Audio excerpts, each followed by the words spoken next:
Hello and welcome back to another Onkruid video. Soulstone Survivors, the unedited one. As you can see, we completed all 3 maps already since the update. Oh damn. Woo! Since the update already, but we're just gonna go back and forth between the maps from now on again.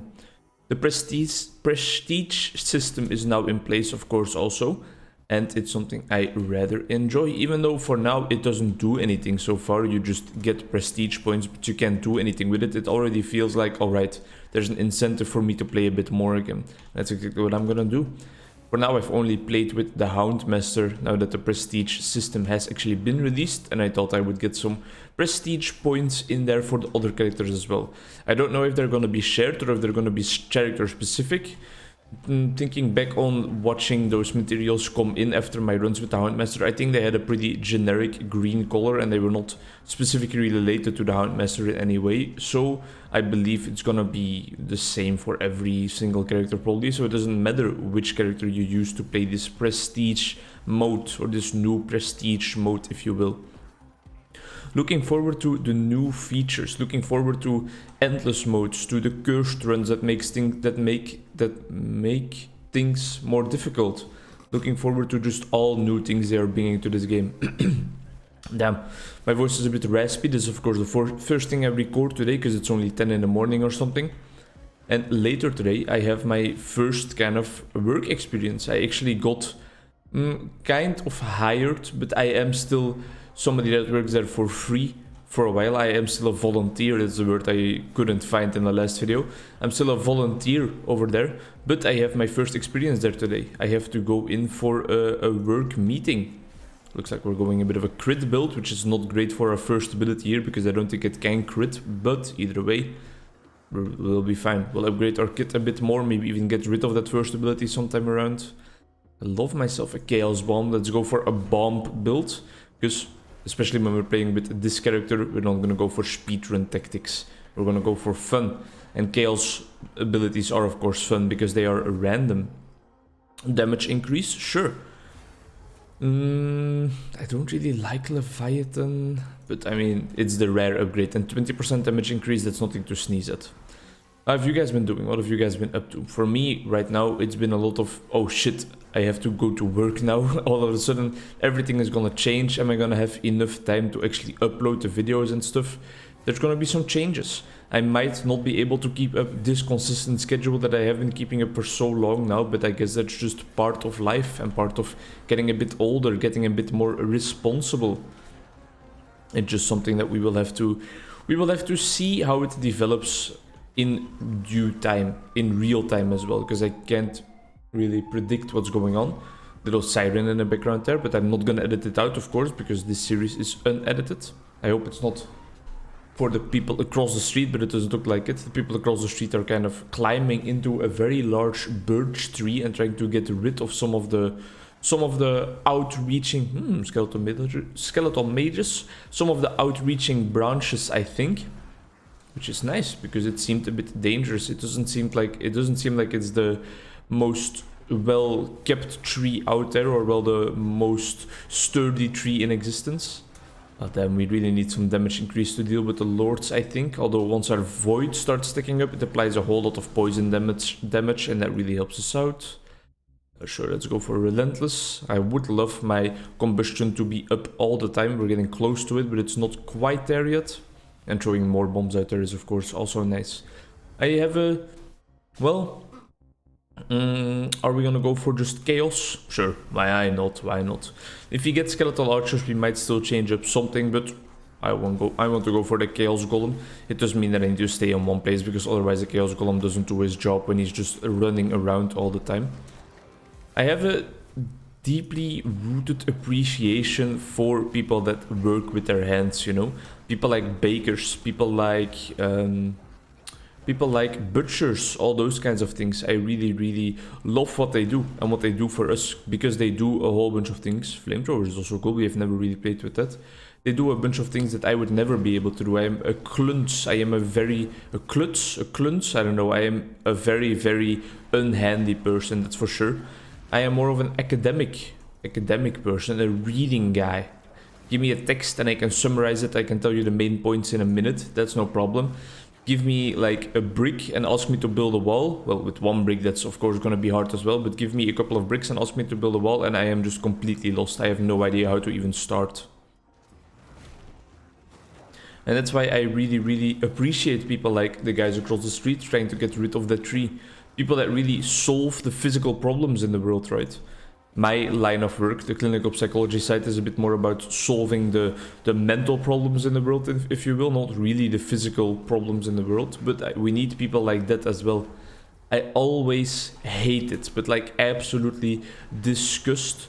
I sit there in disgust when people are thinking of themselves as being like of a higher class or of more importance than the people that are behind the garbage truck or the painters of the world or the cleaning personnel. No, they are equally as important, if not just more important than all of us academics are, you know? The world would stop spinning if you wouldn't have the people that actually did stuff with their hand and did it in a nice way. We need those people. I desperately need those people, and we all do. So put some respect on their name, you know? Don't think that you are better just because you spent your days behind a desk. No.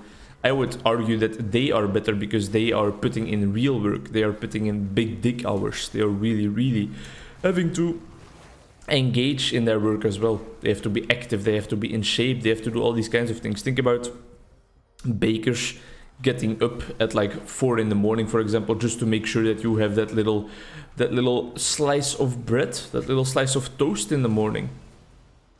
You have to respect that. You have to appreciate that, because I couldn't bake bread myself. Well, maybe if you give me a bread baking machine, I would be able to do that. My girlfriend has one at her home, and I always love to do that. But it's so easy. It's just pouring ingredients in. What they do is baking bread artisanally at like a big scale, and that's a whole different world, you know? It's a world I wouldn't want to get involved in. I don't want those early hours. I'm too pussy for it. Those people are strong. They are strong, independent men and women. And they need our support even in these times. Even right now when bread prices are reaching record highs just because of the economic crisis and the war in Ukraine and stuff. When they have to increase the prices of every single bread to 3 euros or higher. We need to keep supporting them. And we need to stay supportive of our local shopkeepers, our local workers, just our local companies. Sure, you might be able to get cheaper bread in a supermarket chain, but does it still support the locals? No, it doesn't. It does not at all.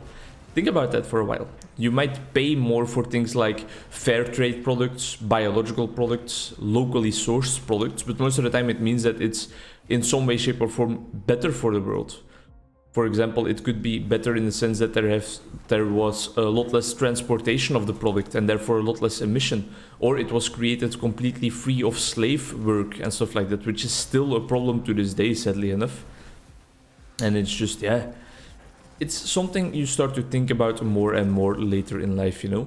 Because you always go for the cheapest product most of the time and the cheapest deals, but after a while you start to realize that that comes at a price. Whoa, that's beautiful right there. It might be the cheapest deal, but it comes at a price. Most of the time that price is not to be paid by you, and that's why you don't mind it at all. You don't heed it much attention, you don't pay much attention to it.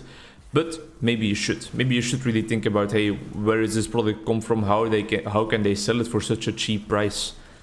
For example, fast fashion, and now even faster fashion. I think they call it something like super fast fashion or something like that. Is a booming business with companies like Shine bringing out 20,000 new items every single day.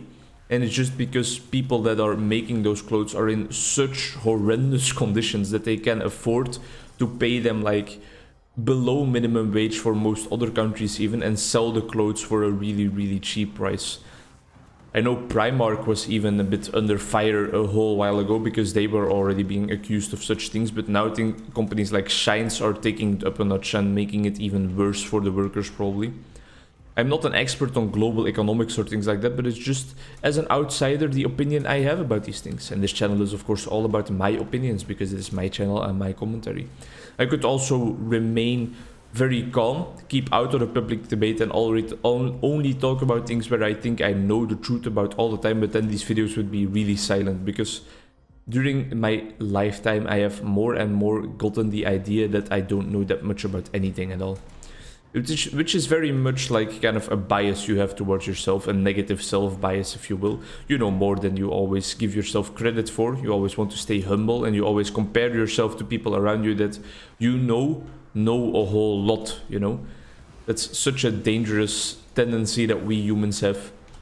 One of my professors also talked about it, like one of his depressive clients being like, oh, I'm not good in anything. And he told that client like, well, if you're going to compare yourself to someone like, let's say, to someone like F. Scott Fitzgerald when it comes to your writing, of course you're going to feel like you are a very bad writer. If you're going to compare yourself to someone like Dave Grohl or Taylor Hawkins, both drummers in some stage of their life, rest in peace Taylor Hawkins, when you are talking about your drumming hobby, of course you're going to feel like a bad drummer. You need to compare yourself, and this has been a sentiment that has been shared on this channel a while before, compare yourself to the version of yourself you were yesterday. Wisdom by Jordan Peterson, controversial figure, but he has some wisdom in there. Although I think he has fallen from grace a little bit now that he's on this crazy all meat diet and stuff and spewing out comments on podcasts that don't really apply to his field and stuff like that. Either way, I think there is some wise sentiment still to be said about that person and that he still has in mind. A lot of people think he is against trans people because of his opposition to the impediment of free speech throughout the introduction of mandatory use of personal pronouns. Wow, that was a beautiful sentence by me right there. I'm sorry for tooting my own horn, but sometimes I'm just proud of the words that I find deep in my cerebral cortex. My areas of Broca and Wernicke are both like, yeah man, yeah, we're working together to deliver this piece of art that's streaming outside of your mouth. Either way, I think that he needs to be held accountable for some of the things he said, that's for sure, but also I think that people have a bit of a negative interpretation of what he actually tries to say. His baseline idea is, of course, that, well, he doesn't want to get his freedom of speech limited, and he doesn't want to be imposed to use certain words because he feels like that is an impediment of his freedom of speech that kind of puts his freedom of speech in danger. And that's, of course, a very noble cause to fight for, but fighting for it in terms of trying to oppose the trans community, a very oppressed community that actually deserves some comeuppance and stuff like that, that's maybe not the best move. Alright, so the prestige is exactly the same color, so I believe it's gonna be the same for every single character, so it doesn't matter which character we choose. Thanks a lot for watching, I hope to see you in the next one, bye bye!